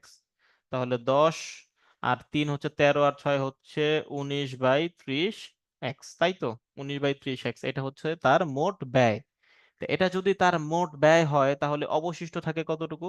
তার বেতন হচ্ছিল x, আর এই x এর এই অংশটা তিনি কিন্তু ব্যয় করে ফেললেন, তাই তো? এই x এর 30 ভাগের 19 অংশ তিনি ব্যয় করে ফেললেন, তাহলে তার কাছে রইল কত? তার কাছে রইল কত? অবশিষ্ট কত রইল? অবশিষ্ট রইল আমার বেতনই হচ্ছে x, আর আমি মোট ব্যয় করতেছি হচ্ছে এই অংশ, তাহলে মোট বেতন থেকে মোট ব্যয়টা বাদ দিয়ে দিলেই তো আমার অবশিষ্ট কত রইল সেটা থেকে যায়। তাহলে x মাইনাস 19x/30, যদি লসাগু করি তাহলে 30 একে 30, এখানে হবে 30x মাইনাস এখানে হয়ে যাবে 19x সমান সমান 11x/30। তো এই 11x/30টা এক্স এর সাপেক্ষে কত পার্সেন্ট, এখন সেটা বের করতে হবে। জাস্ট সেটাই বের করতে হবে যে এই এক্স এর সাপেক্ষে 30/11 অংশটা কত পার্সেন্ট, সেটাই আমাকে বের করতে হবে। মানে সেটাই যদি আমি বের করতে চাই তাহলে দেখেন, সুতরাং আমার অবশিষ্ট রইল এটাকে শতকরা হারে নিতে হবে। তাহলে শতকরা হার আমি নিব কার সাপেক্ষে? আমার আয়ের সাপেক্ষে, তাই তো? আয়ের শতকরা কত ভাগ অবশিষ্ট রইল, আয়ের সাপেক্ষে কত ভাগ অবশিষ্ট রইল, তাহলে যেটা অবশিষ্ট রইল সেটা কার সাপেক্ষে শতকরা করব? আয়ের সাপেক্ষে। তাহলে অবশিষ্ট রইল 11x/30, সেটা কার সাপেক্ষে? আয়ের সাপেক্ষে। ওকে, তাহলেই খুব ভালো। আমি সেটাকে যখন শতকরা করতে চাইবো তখন 100% দিয়ে গুণ দিব, ঠিক আছে? সেই লাইনে পরে আসতেছি।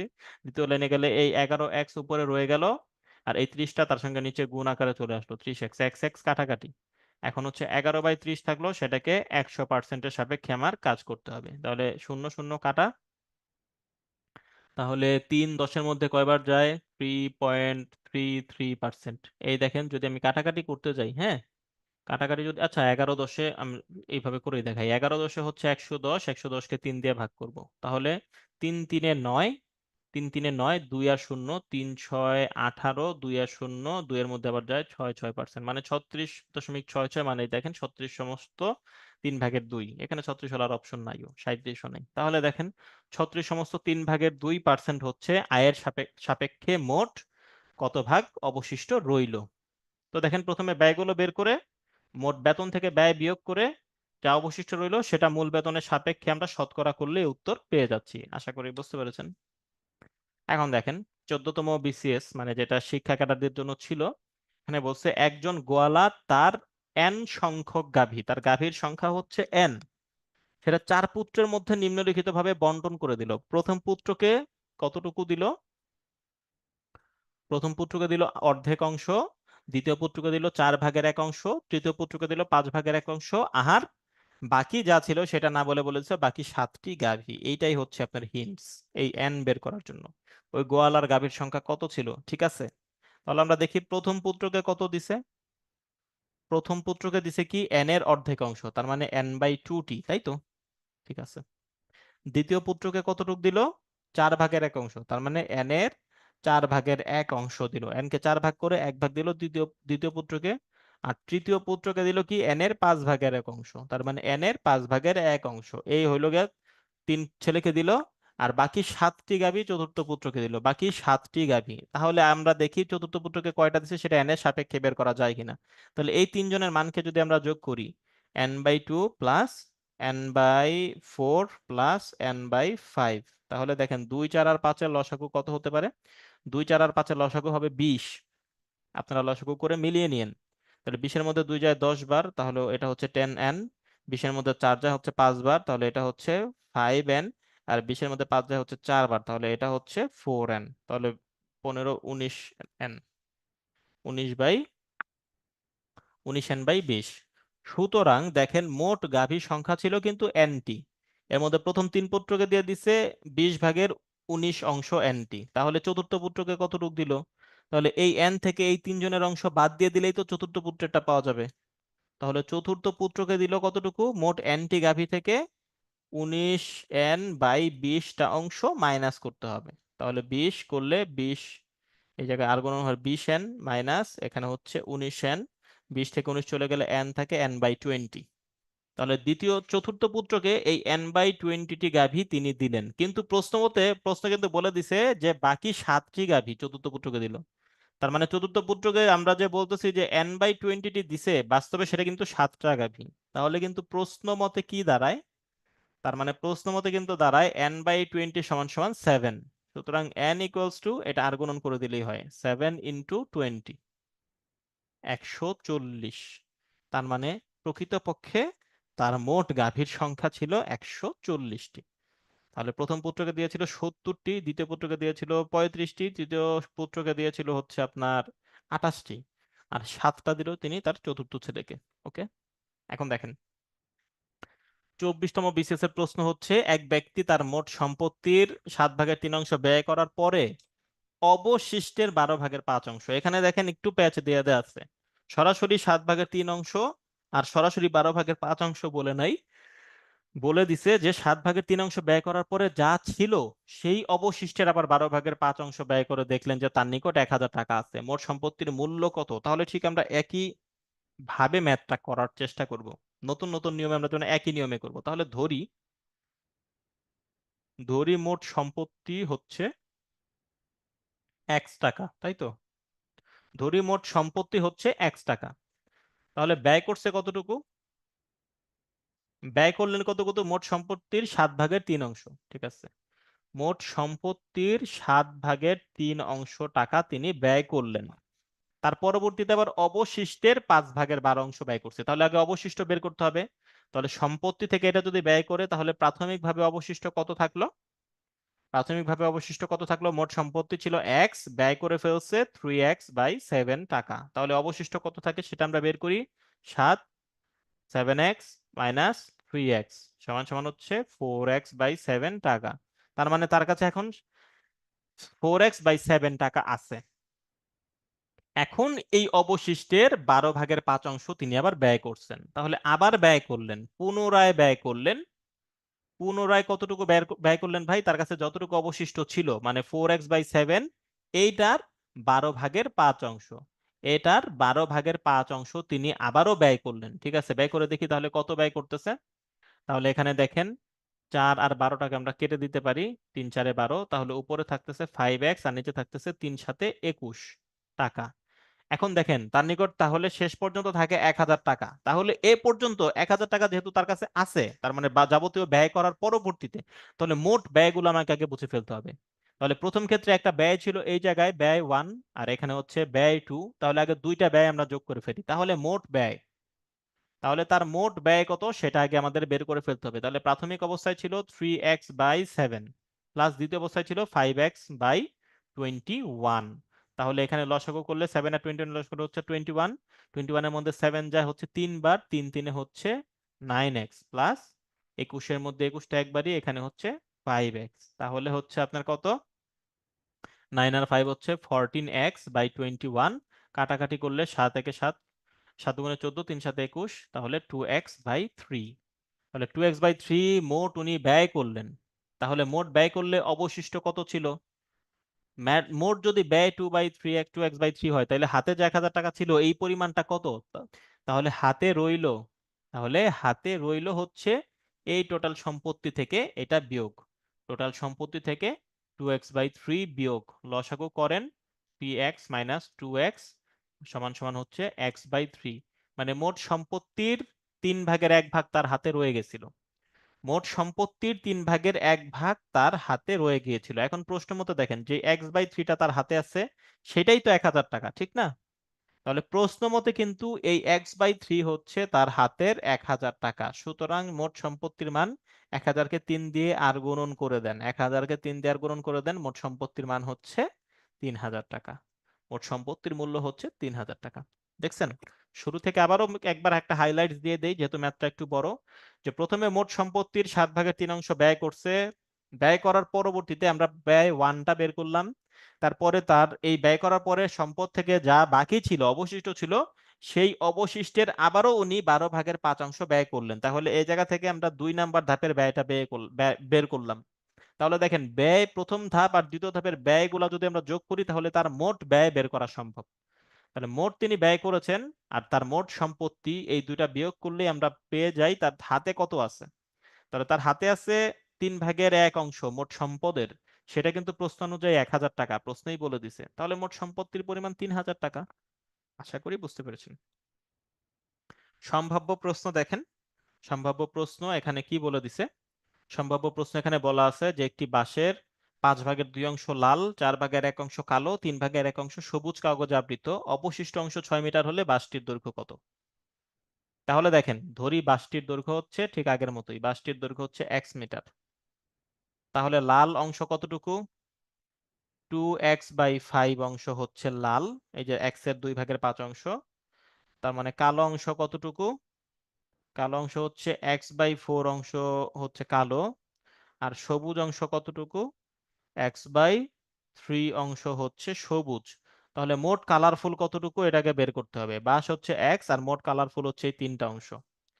তাহলে দেখেন তিনটা মোট, তাহলে মোট রঙিন অংশ, তাহলে মোট রঙিন অংশ সমান সমান 2x/5 plus x/4 plus x/3। তাহলে কত কত হলো? 5 4 লসাগু কত হবে? 5 4 20, 3 20 60, লসাগু হচ্ছে 60। 60-এর মধ্যে 5 যায় কয়বার? 5 12 60, 12 বার। তাহলে 12 × 2 = 24x প্লাস 60-এর মধ্যে 4 যায় 15 বার, 15 × 15x প্লাস 60-এর মধ্যে 3 যায় 20 বার, তাহলে 20x। তাহলে 20 আর 15 হচ্ছে 35, 35 আর 24 হচ্ছে 59, 59x/60। সুতরাং অবশিষ্ট মোট বাসটা, বাসটা ছিল কিন্তু x মিটার, আর সেখান থেকে আপনি 3 রঙের কালার করছেন কিন্তু 59x/60। তাহলে যখনই বিয়োগ করে দিবেন, তাহলে 60 হচ্ছে 60x মাইনাস হচ্ছে 59x, তার মানে হচ্ছে 60টা x থেকে 59টা x চলে গেলে x/60 থাকে। কারণ এই অংশটা তার মানে কোনো কালার করা হয় নাই। প্রশ্নে কিন্তু বলে দিছে যে এই অংশটার মান হচ্ছে 6 মিটার। তাহলে প্রশ্ন মতে এই x/60-র মান কিন্তু 6 মিটার। সুতরাং x এর মান হচ্ছে, আর গুণন করে দিলেই 6 × 60, তার মানে হচ্ছে 360 মিটার। তার মানে সম্পূর্ণ বাঁশের দৈর্ঘ্য 360 মিটার। আগের ম্যাথগুলোর মতো এটা ঠিক একই টাইপেরই। আশা করি বুঝতে সমস্যার কথা না। এখন আমরা ডাকের অঙ্ক যেগুলো ছিল সেগুলো করে ফেললাম। এখন সর্বশেষ আমাদের যে আইটেমটা রয়ে গেছে সেটা হচ্ছে বয়স সম্পর্কিত সমস্যা। তো বয়স সম্পর্কিত সমস্যা বেলায় এই উম, বাবা মা ভাই বোন এদের মধ্যে এই সমস্যাগুলো দেয়া থাকে। তো দেখেন এখানে বলে দিছে টিপুর বোনের বয়স, টিপুর বোনের বয়স টিপুর বয়সের ও তার বাবার বয়সের মধ্য সমানুপাতি। তার মানে খেয়াল করে দেখেন, ধরলাম টিপুর বয়স এ, তাহলে টিপুর বোনের বয়স মধ্য সমানুপাতি, তার মানে সে মাঝেরটা হবে বি। আর টিপুর বাবার বয়স হচ্ছে সি। টিপুর বয়স 12 বছর হলে, বাবার বয়স 48 বছর হলে বোনের বয়স কত। মানে প্রশ্নটা কি, মানে মধ্য সমানুপাতি যখন হয়, মানে পরস্পর তিনজন যখন সমানুপাতিক হয়, আমি আগেই দেখাই দিয়ে আসছিলাম, তখন সূত্রটা কি ছিল? a/b সমান সমান b/c, বা a/b সমান সমান b/c, বা আর গুণন করে দিলে b² সমান সমান ac, বা b সমান সমান ac রুট। তাহলে এখানে a এর মান হচ্ছে টিপুর মান যার বয়স 12, আর c এর মান হচ্ছে বাবার মান যার বয়স হচ্ছে 48। এটাকে আমরা রুট করে দিব। তাহলে 12 আর 48 আমরা যখন রুট করে দিব, তখন দেখেন এটাকে একটু ভেঙে চুরে লিখতে পারি। 2 × 2 × 3, এখানে 16-কে 2 × 4 = 3, আর 48-কে লিখতে পারি 3 × 2 × 2 × 2 এই 16, 3 16 48। ঠিক আছে, তাকে আপনারা রুট করে দেন। তাহলে দেখেন এই 3 3 থেকে আসবে একটা 3, এই 2 2 থেকে একটা, এই 2 2 থেকে একটা, এই 2 2 থেকে একটা, এটা হইতেছে স্কোয়ার করার সহজ সমাধান। আমি আগেও আপনাদের পড়িয়েছি। তাহলে এখান থেকে একটা 2, 3 3 থেকে একটা 3, 2 2 থেকে একটা 2, আবার 2 2 থেকে একটা 2। 3 2 6, 6 2 12, 12 2 24। তার মানে টিপুর বোনের বয়স হচ্ছে 24 বছর। ঠিক আছে, দেখেন মধ্য সমানুপাতি বলে দিছে, সুতরাং ওই এ বি সি তিনজনের মধ্যে যে সম্পর্ক আছে সেটা আপনি অ্যাপ্লাই করলেই খুব সুন্দরভাবে সমাধানটা পেয়ে যাবেন। ঠিক আছে, দেখেন এক ব্যক্তি তার স্ত্রীর চেয়ে 5 বছরের বড়। তার স্ত্রীর বয়স ছেলের বয়সের 4 গুণ। তার স্ত্রীর বয়স ছেলের বয়সের 4 গুণ। 5 বছর পরে ছেলের বয়স 12 বছর হলে বর্তমানে ওই ব্যক্তির বয়স কত। আচ্ছা দেখেন, ধাপে ধাপে তাহলে সেই দিক থেকে আগাইতে হবে। 5 বছর পরে ছেলের বয়স 12 বছর, তাহলে 5 বছর পর ছেলে হচ্ছে 12 বছর। সুতরাং বর্তমানে বর্তমানে ছেলের বয়স কত? 5 বছর পরে যদি তার বয়স 12 হয়, তাহলে বর্তমানে তার বয়স কত? 12 থেকে 5 তো বিয়োগ করতে হবে। এটা তো 5 বছর পরের কথা। তাহলে 7 বছর নাকি বর্তমানে? তাহলে এই ছেলের বয়স 7 বছর। বর্তমানে ছেলের বয়স যদি 7 বছর হয়, স্ত্রীর বয়স হচ্ছে ছেলের বয়সের 4 গুণ। তার মানে স্ত্রীর বর্তমান বয়স, স্ত্রীর বর্তমান বয়স হচ্ছে ছেলের বয়সের 4 গুণ। তার মানে 4 × 7 = 28 বছর। আর এই ব্যক্তি হচ্ছে তার স্ত্রীর থেকে 5 বছরের বড়। তাহলে ব্যক্তির বয়স কত? এই 28 থেকে সে তার স্ত্রীর থেকে 5 বছরের বড়, তার মানে তার বয়স হচ্ছে 33 বছর। সুতরাং যদি ধাপে ধাপে মিলিয়ে করতে পারেন, তাহলে এখানে ভুল হওয়ার কিন্তু আর কোনো সম্ভাবনা থাকে না, ঠিক না? সম্ভব একটা প্রশ্ন দেওয়া আছে, পিতা ও পুত্রের বর্তমান বয়সের সমষ্টি 60 বছর। 5 বছর পরে তাদের বয়সের অনুপাত হবে 5:2। পুত্রের বর্তমান বয়স কত বছর? পুত্রের বর্তমান বয়স কত বছর? তাহলে দেখেন, পিতার এবং পুত্রের বর্তমান বয়সের সমষ্টি 60 বছর, ঠিক আছে? 5 বছর পরে তাদের বয়সের অনুপাত হবে 5:2। একটা জিনিস খেয়াল করেন তো, ধরেন আমার বয়স ধরেন 30 বছর আর আপনার বয়স ধরেন 20 বছর, তাহলে আপনার আর আমার বর্তমান বয়সের যোগফল কত? 50 বছর। যখন 5 বছর যাবে, তখন 5 বছর পর আমার বয়স কত হবে? 35 বছর। আর আপনার বয়স কত হবে? 25 বছর। তো তখন 5 বছর পরে আপনার আর আমার বয়সের যোগফল কত হবে? 60 বছর। তো দেখেন, বর্তমানে আপনার আর আমার বয়সের যোগফল হচ্ছে 50 বছর, কিন্তু 5 বছর পরে কিন্তু আপনার আর আমার বয়সের যোগফল হচ্ছে 60 বছর। কারণ কি? কারণ 5 বছরে আমার বয়সে 5 বছর বাড়তেছে, আপনার বয়সে 5 বছর বাড়তেছে। তাই 5 বছর পরে যাব, কিন্তু আমাদের যোগফলের বেলায় সেই 5টাকে আমরা 2 দিয়ে গুণ করব, কারণ আমরা দুইজন ব্যক্তি, দুইজনেরই 5 বছর করে বয়স বাড়ছে, ঠিক না? তাহলে এখানে এই পিতা পুত্রের বেলায় তো সেম কাজই হবে। পিতার পুত্রের বর্তমান বয়স হচ্ছে 60 বছর। তাহলে যখন 5 বছর পর হবে, তাহলে 5 বছর পরে, তাহলে 5 বছর পরে এই দুইজনের বয়সের যোগফল কত হবে? বুঝতেই তো পারতেছেন, 60-এর সঙ্গে 60 বছরের সঙ্গে সন্তানের বয়সও 5 বাড়বে, আবার বাবার বয়সও 5 বাড়বে। তাহলে 5 বছর পরে তাদের দুইজনের বয়সের যোগফল হবে 70 বছর। কথা বোঝা গেছে কিনা? আশা করি বোঝা গেছে। তো 5 বছর পরে তাদের বয়সের অনুপাত হবে 5:2। তার মানে একজনের বয়স 5x, একজনের বয়স 2x। ঠিক আগের মতো অনুপাত থাকলে তার সঙ্গে আমরা একটা x নিতে পারি। পুত্রের বর্তমান বয়স কত? তাহলে খেয়াল করে দেখেন তো, 5 বছর পরে, 5 বছর পরে বাবা হবে 5x, আর 5 বছর পরে সন্তান হবে কত এক্স? 2x। সন্তান হবে 2x। তাহলে দুইজনের যোগফল কত? 7x। দুইজনের যোগফল হচ্ছে 7x। তাহলে কি প্রশ্ন মতে 5 বছর পরে দুইজনের যোগফল এই 7x কি আসলে 70 বছর না? 7x তো 70 বছর। তাহলে 7x যদি 70 বছর হয়, তাহলে x এর মান কত?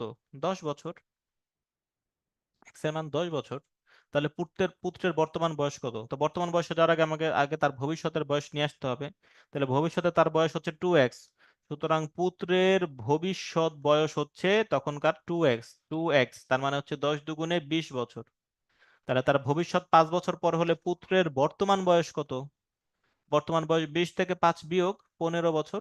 15 বছর, তার মানে তার বর্তমান বয়স হচ্ছে 15 বছর। ঠিক মিলিয়ে দেখেন, তার বর্তমান বয়স 15 হলে পিতার বয়স হয়ে যাচ্ছে 45। 5 বছর পরে পিতা হয়ে যাবে 50, সে 15 আর 5 হয়ে যাবে 20। 5:2, 5:2। একদম দেখেন খুব সুন্দরভাবে কিন্তু ম্যাথটা মিলেও যায়। আশা করি বুঝতে পেরেছেন। আর একটা সম্ভাব্য প্রশ্ন দেওয়া আছে, পিতা ও পুত্রের বয়সের সমষ্টি 84 বছর। 10 বছর পূর্বে তাদের বয়সের অনুপাত ছিল 5:3। 10 বছর পরে তাদের এই বয়সের অনুপাত কত হবে? দেখেন, পিতা ও পুত্রের বয়সের সমষ্টি 84, 10 বছর পরে। তাহলে বর্তমান বয়স যদি হয় 84 বছর, তাহলে অতীতে মানে 10 বছর পূর্বে ঠিক তাদের দুইজনের জন্যই তো বিয়োগ করতে হবে। আগের ম্যাথে বুঝাই দিলাম যে যখন 5 বছর পরে যাচ্ছে, তখন আমার বয়সও 5 বাড়তেছে, আপনার বয়সও 5 বাড়তেছে। তাহলে এইরকম ভাবে এই 10 বছর পূর্বে কিন্তু পিতার বয়সও 10 কমবে, পুত্রের বয়সও 10 কমবে। তাহলে অতীতে এই গেলে এই 84 থেকে একজনের 10 আরেকজনের 10, মানে দুইজনের মোট 20 বছর বয়স কমবে। তার মানে 10 বছর পূর্বে দুইজনের বয়সের সমষ্টি ছিল 64 বছর, তাই তো? ওকে, 64 বছর ছিল অতীতে তাদের বয়স। তাহলে তখন তাদের বয়সের অনুপাত কত ছিল? একজনের 5x আর একজনের 3x। তো 5x আর 3x যোগফল করলে কত হয়? টোটাল 8x নাকি? Total 8x। তাহলে নিয়ম অনুযায়ী কিন্তু এই দুজনের বয়সের যে যোগফল 8x আছে, এই 8x কিন্তু দুজনের বয়স ছিল 64 বছর। আচ্ছা, এখানে বাংলাতে 8 লিখি, নইলে আবার বুঝতে সমস্যা হবে। তাহলে 8x হচ্ছে 64 বছর। আবারও বলতেছি, পূর্বে তাদের বয়সের অনুপাত ছিল 5x আর 3x, তার মানে দুইজনের যোগফল ছিল 8x। তো প্রশ্ন মতে দুইজনের বয়স তো 8x, তো 64 বছর ছিল। সুতরাং x এর মান হচ্ছে 64কে 8 দিয়ে ভাগ দেন, মান কত আসে? 8। তার মানে অতীতে তাদের বয়স কত ছিল? তাহলে অতীতে অতীতে তাহলে বাবার বয়স কত ছিল? 5x। তার মানে 5 × 8 = 40 বছর। অতীতে বাবা, অতীতে সন্তান ছিল কত? 3x। তাহলে 3 × 8 = 24 বছর। আচ্ছা, তাহলে অতীতে যদি 40 বছর হয়ে থাকে, তাহলে বর্তমানে বাবার বয়স কত? 40 + 10। সন্তানের বয়সও 40 + 10। আর বলছে আরো 10 বছর পরে তাদের বয়সের অনুপাত কত হবে। তাহলে অতীতের 40-এর সঙ্গে বর্তমানে 10 যোগ করে আমি আসলাম বর্তমানে, তাহলে আরো 10 যোগ করলে আমি 10 বছর পরে যেতে পারবো। সন্তানের সঙ্গেও আরো 10 যোগ করতে হবে, তাহলে 40 আর 10 50, 50 আর 10 হচ্ছে 60। আর এখানে 24 আর 10 হচ্ছে 34, 34 আর 10 হচ্ছে 44। সুতরাং 60:44 পিতার পুত্র যদি 2 দিয়ে কাটেন তাহলে কত আসে? 30:22। তাহলে 30:22-কে যদি আবার কাটেন আসে 15:11। এই 15:11 হচ্ছে উত্তর। তো এই ম্যাথে হাস্যকর দিকটা হচ্ছে যে বাবার বয়স যখন 40 বছর, সন্তানের বয়স 16 বছর, মানে 16 বছর বয়সে সে বাবা হয়ে গেছে। এটা কত হাস্যকর একটা ম্যাথ হয়ে গেল, ঠিক না? তো যাক, হাস্যকর একটা ম্যাথের মাধ্যমে আমরা আজকের ক্লাস শেষ করলাম। আমি আশা করি আপনারা ক্লাসটা মন দিয়ে করেছেন এবং বুঝতে পেরেছেন। অনুপাত সমানুপাতের বাকি যে ক্লাসটা আছে সেটা তো আমরা কিছু সমস্যা সমাধান করার চেষ্টা করব। সেই পর্যন্ত সবাই সুস্থ থাকেন, মন দিয়ে পড়াশোনা করেন, সবাই ভালো থাকবেন। আসসালামু আলাইকুম।